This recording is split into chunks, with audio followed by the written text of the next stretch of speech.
In the weeks before Joe Biden took office, a little over a year ago, federal officials met to decide how they were going to distribute the new COVID vaccines. If you'll think back, you'll remember that December of 2020 was the deadliest month to date in the COVID pandemic. More than 65,000 Americans had died that month. People were very afraid of the virus then. There was no treatment protocol for it. Vaccines seemed like the only hope. So the meeting was very significant. The CDC's chief medical officer, a person called Kathleen Dooling, unveiled her plan to distribute the vaccines nationally. She began by acknowledging that older Americans indeed faced the greatest risk, as everyone understood. So logically, if you wanted to save as many Americans as possible from dying, you would give preference, the very first shots, to people over 65. That's the obvious policy. It might be the only morally defensible policy. But there was a problem with doing that, she explained. Older Americans were too white.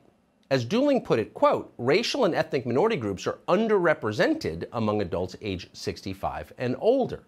And this meant, according to Dooling, they could not be allowed to get the first COVID shots, whether they needed them or not. So instead, Dooling recommended giving priority to a group the government started calling essential workers. Their main qualification was not that they were essential, but they were less white than old people. So that's what the CDC went with. Its panel overwhelmingly approved Kathleen Dooling's recommendation. None of this got a lot of notice at the time, but it was a major change. Never in American history, modern history in any case, has the federal government made it official policy to withhold life-saving medical treatment from Americans on the basis of their skin color. But that's exactly what the CDC did. Those most likely to die of COVID had to wait weeks until their vaccines were approved. How many of them died in the meantime as they waited? No one kept track of those numbers because nobody seemed to care. And because nobody cared, the trend continued. Race had become a deciding factor in the distribution of critical health care in this country. Several states made it explicit. Whites would go last in the COVID vaccine queue, regardless of need. The state of Vermont did this, so did the state of Montana. And then the moment he was declared president-elect, Joe Biden made it official. A concept called equity, a kind of hyper-aggressive, racially hostile affirmative action, would form the basis of everything the new administration did, beginning with COVID policy. Here's Biden before even being sworn in last year. I want to be very clear what my priorities are for distributing this emergency aid swiftly and equitably. Our focus will be on small businesses on Main Street that aren't wealthy and well-connected, that are facing real economic hardships through no fault of their own. Our priority will be Black, Latino, Asian, and Native American-owned small businesses, women-owned businesses. So you'll notice the assumption in that sentence, which undergirds all the assumptions behind the administration's equity policy. And that is that non-white means poor and non-white means less healthy. As a factual matter, that's certainly not true across the board. It's not even close to true. In fact, the highest income groups in this country are not white. But they've run with it. And he made good on that promise. In its first year, the Biden administration awarded billions of dollars in COVID relief, for example, to black farmers purely on the basis of their skin color. Race was the only criterion. Now, doing that was illegal, obviously. It violated all kinds of federal laws, and a federal court soon struck it down. But the White House didn't stop. They accelerated, and they applied that same standard to everything, very much including the allocation of health care. Health care for all, that was the slogan for generations. The new slogan under the Biden administration was health care for favored groups. And those policies continue tonight. They're legal, they're immoral, and yet they are all but ignored by the media and, by the way, by Republican lawmakers. Several weeks ago, for example, the Food and Drug Administration released a fact sheet on a monoclonal antibody called sotrovimab. Sotrovimab is at this point the only monoclonal antibody treatment that is proven effective against the latest variant of the coronavirus. The FDA provided guidance for physicians in all 50 states, telling them how to determine which patient should get this treatment, this critical treatment.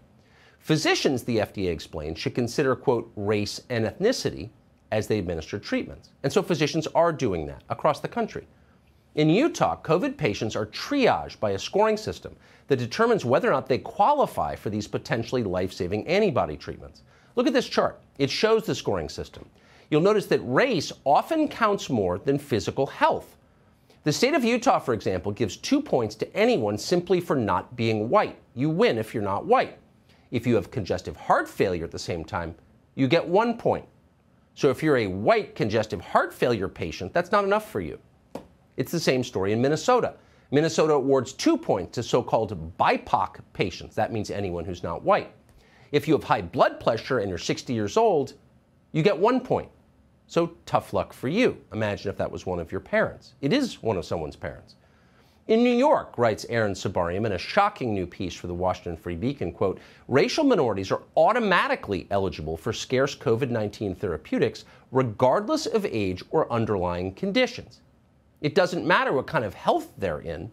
All that matters is their skin color. Whites don't qualify. This is not health care. It's punishment. It's punishment meted out on the basis of skin color. Now, the justification for all of this, and the authorities could not be clearer about it. They've taken their ideas directly from America's colleges. They'll tell you why they're doing this. The justification is history. The United States has mistreated racial minorities in centuries past, they say. Therefore, whites must suffer now. So your ancestors did bad things, or people who looked like your ancestors did bad things. So now we're withholding medicine from you. They call this equity. It's not equity. It is collective punishment. It's the North Korean standard. It's the definition of evil. And in case you're wondering that's actually what it is, consider this.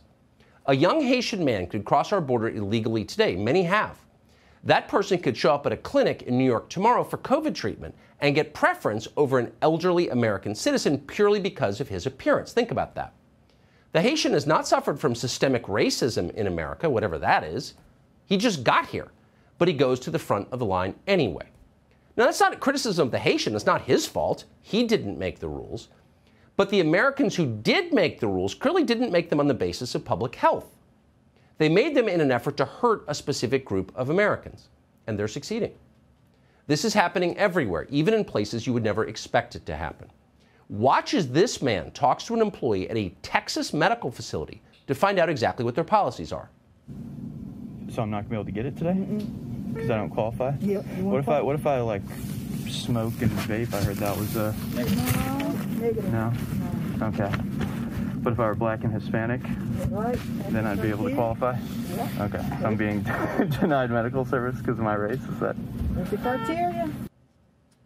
So you can't get life-saving drugs from the government of Texas if you're the wrong color. Think about that. We reached out to the Texas Department of Health about this back in November, and they denied allocating any health care on the basis of race, but of course they were lying. The North Central Texas COVID-19 Regional Infusion Center was created by the Texas Department of Health. Last year, the Infusion Center's website, which says it's state-funded, featured an information sheet that explicitly listed race as an eligibility factor for getting antibody therapy. That's what you just saw there, someone being denied medical treatment because he's the wrong color, without even assessing the relative health risks involved. The website maintained by the Tarrant County, Texas, by the County of Tarrant County in Texas, explains that being non-white automatically makes you eligible for treatments. So this is still happening on a wide scale. The question is, why are Americans putting up with this? It's immoral. We're used to hearing that your kids can't get into a certain school if they're the wrong color, or get a certain job if they don't have the right appearance, and apparently we've accepted that. The only sin is complaining about it. That makes you a monster. But denying health care to American citizens because of their race? That is too much. Actually, it's terrifying. Hey, Sean Hannity here. Hey, click here to subscribe to Fox News YouTube page and catch our hottest interviews and most compelling analysis. You will not get it anywhere else.